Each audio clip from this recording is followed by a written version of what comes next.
everyone. Welcome back to Get Your Play Online. I hope you have had a good start to your week, and I hope that if you joined in on any fun activities today that you had a lot of fun. So this week our programming is animal zoo related, and so this story is going to go along with that theme. So let's get started. So this book is called If I Ran the Zoo, and it is written by Dr. Seuss. So it's in my fun book of Dr. Seuss books. So if you've been following along with me the last couple of weeks, I've been reading from this book as well. All right, check out this creature. Okay, if I ran the zoo. It's a pretty good zoo, said young Gerald McGrew, and the fellow who runs it seems pretty proud of it too. So I guess that's the fellow there who runs the zoo.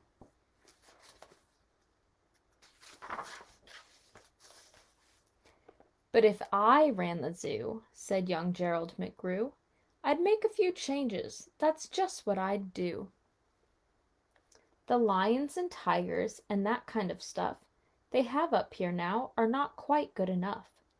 You see things like these in just any old zoo. They're awfully old-fashioned. I want something new. So the boy is saying that, lions and tigers are standard to have in zoos, but he wants something more exciting.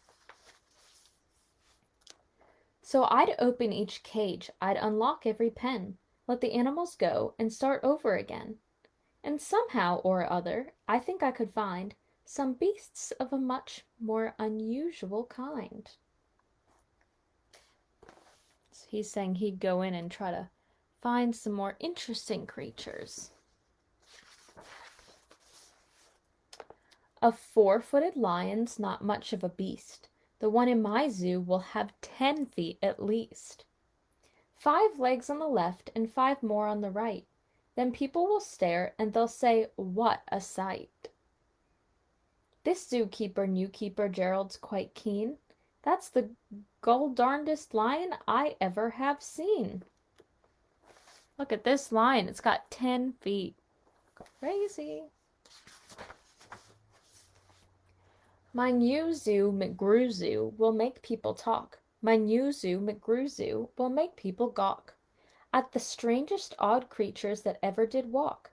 I'll get for my zoo a new sort of a hen, who roosts in another hen's topknot, and then another one roosts in the topknot of his, and another in his, and another in his. And so forth and upward and onward, gee whiz. See, so he's saying that they'll have these creatures that all kind of rest in each other's hair there.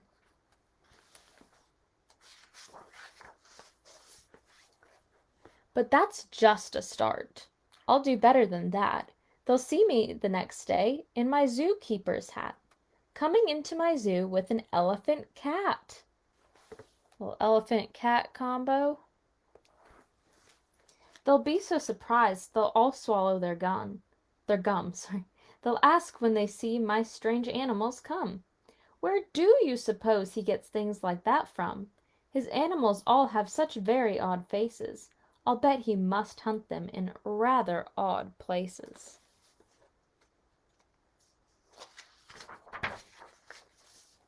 And that's what I'll do, said young Gerald McGrew. If you want to catch beasts you don't see every day, you have to go to places quite out of the way. You have to go to places no others can get to. You have to get cold and you have to get wet too. Up past the North Pole where the frozen winds squeal, I'll go and I'll hunt in my squeagle mobile and bring back a family of what do you know, and that's how my new zoo, McGrew Zoo, will grow. So he's saying he's going to go to all sorts of places, even as far as the North Pole. I'll hunt in the mountains of Zomba Ma Tante with helpers who all wear their eyes and capture a fine fluffy bird called the bustard, who only eats custard with sauce made of mustard, and also a very fine beast called the flustered, who only eats mustard with sauce made of custard.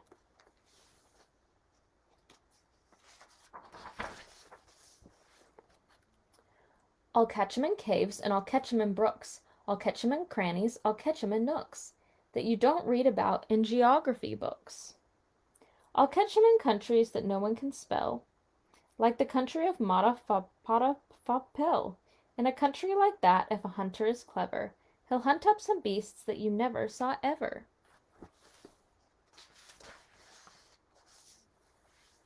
I'll load up 5 boats with a family of jotes, whose feet are like cows but wear squirrel skin coats, and sit down like dogs but have voices like goats, excepting they can't sing the very high notes.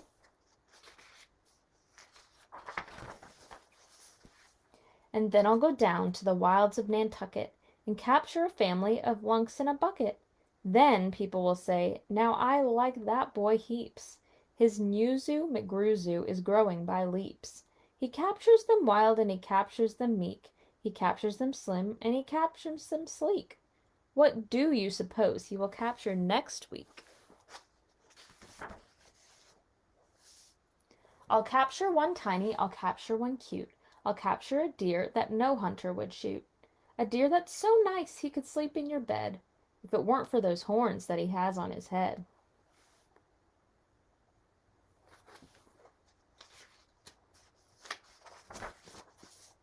And speaking of horns that are just a bit strange, I'll bring back a very odd family of deer. A father, a mother, 2 sisters, a brother, whose horns are connected from one to the other, whose horns are so mixed they can't tell them apart, can't tell where they end and can't tell where they start. Each deer's mighty puzzled, he's never yet found if his horns are hers or the other way around.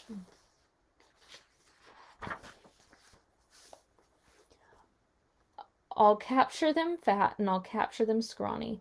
I'll capture a scragglefoot mulligatawny, a high-stepping animal fast as the wind, from the blistering sands of the desert of Zend. The beast is the beast that the brave chieftains ride when they want to go fast to find some place to hide. A mulligatawny is fine for my zoo, and so as a chieftain I'll bring back one too.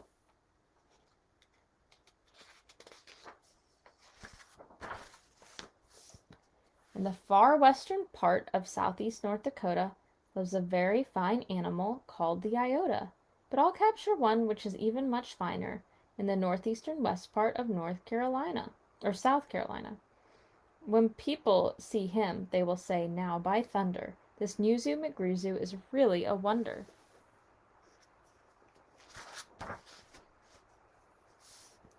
Most beasts are quite friendly, but still in some lands, some beasts are too dangerous to catch with bare hands. For those that are ugly and vicious and mean, I'll build a bad animal catching machine. It's rather expensive to build such a kit, but with it a hunter can never get bit.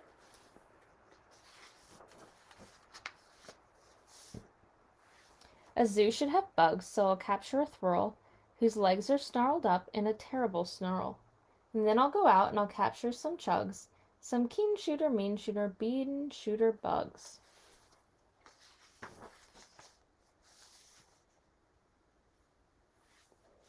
I'll go to the African island of Yurka and bring back a tizzle-top tufted mazurka.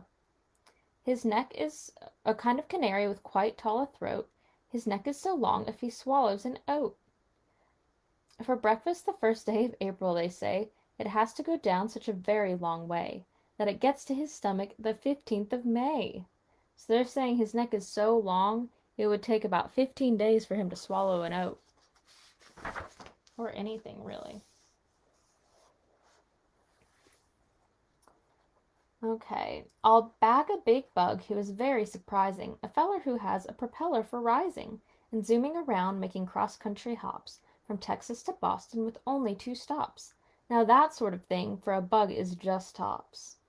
And when I've caught him, then the next thing you know, I'll go and capture a wild tic-tac-toe, with X's that win and with zeros that lose. He'll look mighty good in this zoo of McGrews.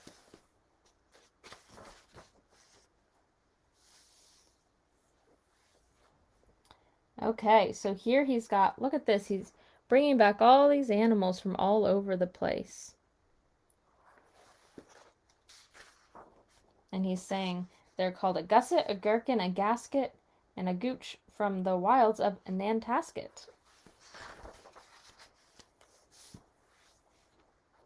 In a cave in Khartoum lives a beast called the Natch that no other hunter's been able to catch.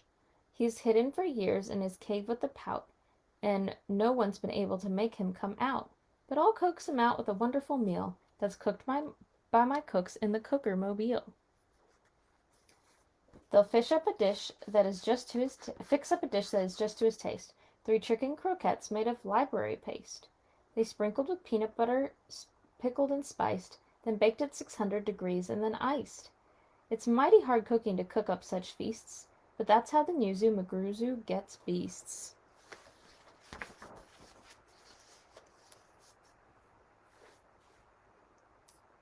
I'll go to the faraway mountains of Topsk, near the river of Nopsk, and I'll bring back an Opsk, a sort of kind of a thingamabobsk, who only eats rhubarb and corn on the cobs.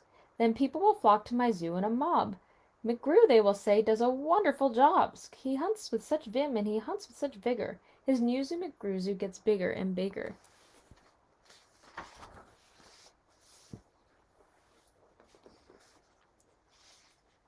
And then he's getting some birds that he's saying are from Russia, too. Then the whole town will gasp, "Why, this boy never sleeps! There's no telling what that young fellow will, no keeper before ever kept what he keeps. There's no telling what that young fellow will do." And then just to show them, I'll sail to Katroo and bring back an Itkutch, a Preep, a Prue, a Nerd, a Seersucker too.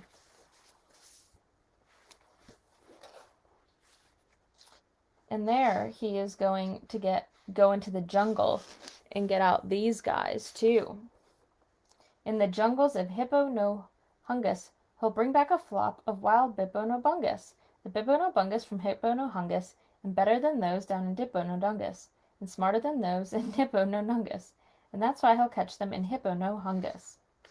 And people will say, this zookeeper's simply astounding. He travels so far that you'd think he would drop. When do you suppose this young fellow will stop? Stop? Well, I should, but I won't stop until I've captured the Fizz-a-ma-Wizz-a-ma-dill, the world's biggest bird from the island of Gwark, and only eats pine trees and spits out the bark. Who only eats and boy, when I get him back home to my park, the whole world will say young McGrew's made his mark. He's built a zoo better than Noah's whole ark. These wonderful, marvelous beasts that he chooses have made him the greatest of all the McGrewses.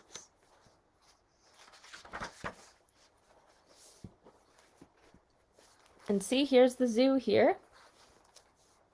Wow, they'll all cheer, what this zoo must be worth, if that's the gall-darndest zoo on the face of the earth.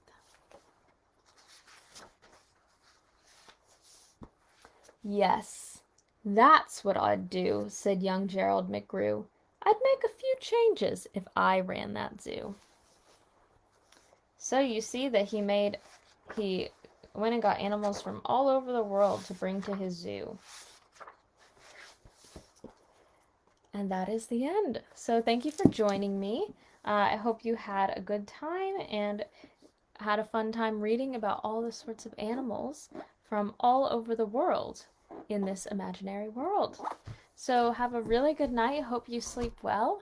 And I will see you, I will see you again for another bedtime story at 9 o'clock on Monday.